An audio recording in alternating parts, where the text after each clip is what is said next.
What's going on, guys? This is Snoop603 and Fake Thriller, and welcome to another episode of our Battlefield 3 weapon reviews.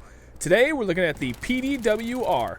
This gun is available for all classes and is unlocked after reaching level 32 or earning 860,000 overall points. A little weapon info for you on the PDW-R. The nation of origin is the United States of America. The magazine capacity is 20 plus 1 in the chamber. The fire rate is 750 rounds per minute. The fire type is full auto default, but can be switched to burst fire or semi-auto. The reload time is 2.5 seconds with a bullet chambered, or 3.4 seconds when the magazine is completely empty. The damage for the PDW-R is 25 hit points of damage per bullet at 8 meters, and it trails down to 12.5 hit points of damage per bullet all the way up to 50 meters. The PDW-R is, simply put, an average gun. There's nothing overly special about it. It's not a really great weapon, but it's not a terrible weapon either. Nothing about the stats really stand out to me in that that's a beastly gun manner. With a 20 plus 1 magazine capacity before you unlock extended mags, a fairly average fire rate, decent reload time, and decent damage stats, it all comes back to that one word, average. And yet, I love this gun. There's something about the PDW-R that feels awesome. I wouldn't put it in the same category as the L85A2, where I feel the need to use it because it's a little harder to tame than the average weapon, but it's close.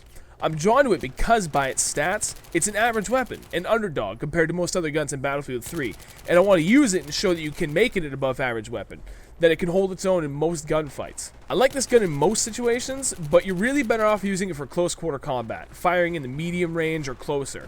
With its relatively low long range damage stats, it's not meant for long range gunfights. The only time I would recommend using this gun at long range is if you're absolutely forced to because you're trapped. Otherwise, I would just turn tail and run. For my preferred attachments, I like the holographic sight, extended mags, and the laser sight. This gun works really well in the running gun position, so getting the extended mags brings it to a total of 30 plus 1 rounds, which is enough to get 2 to 3 kills with decent aim, and the laser sight really helps out with that hip firing accuracy in those situations where you've come around a corner and you're face to face with an enemy. With all of that being said, as much as I like this gun, personal feelings can't come into the mix, and I'm going to give the PDW-R a 3 out of 5 stars. I like it. I can do really well with this gun in most game types, but it's not for everyone. It's just an average gun. It has limited roles where it performs best. But in those limited roles, this gun does perform pretty well. It's not the most versatile weapon in the game, but for the fast-paced, holding down the frontline players, it can hold its own. The PDW-R is available for use in any of the 4 classes. This allows the PDW-R to be used in a greater variety of setups than most primaries. The problem is, this gun can't necessarily outperform many primaries in each of their respective classes. By default, you're starting with a painfully small magazine capacity. This makes handling more than one enemy at a time quite difficult. However, that can be remedied with the extended magazine attachment. The other major problem with the PDW-R is the damage output. Like most PDWs, except for the AS Val,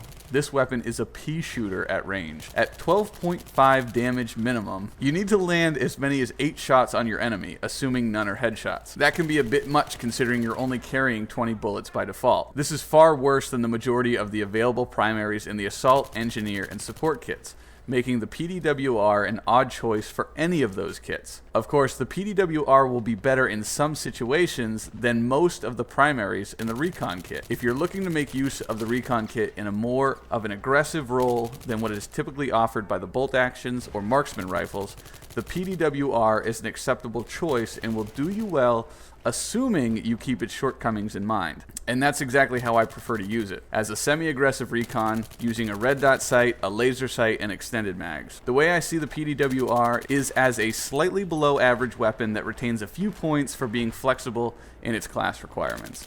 I'm giving the PDW-R a 3 out of 5 stars. Alright guys, that's going to wrap up yet another Shustybang Battlefield 3 weapon review. I hope you guys enjoyed it. Overall, the PDW-R has reserved 3 out of 5 stars. Be sure to be on the lookout for our next review, which will feature a weapon from the Recon class. And as always, we'd love to hear what you guys think about this gun down in the comment section below. If you're interested to see what we think of other weapons in Battlefield 3, there's a link to the playlist of all the weapon reviews in the description. That's going to wrap it up. Again, this is Snoop603 and Fake Thriller for Shustybang. Later, guys.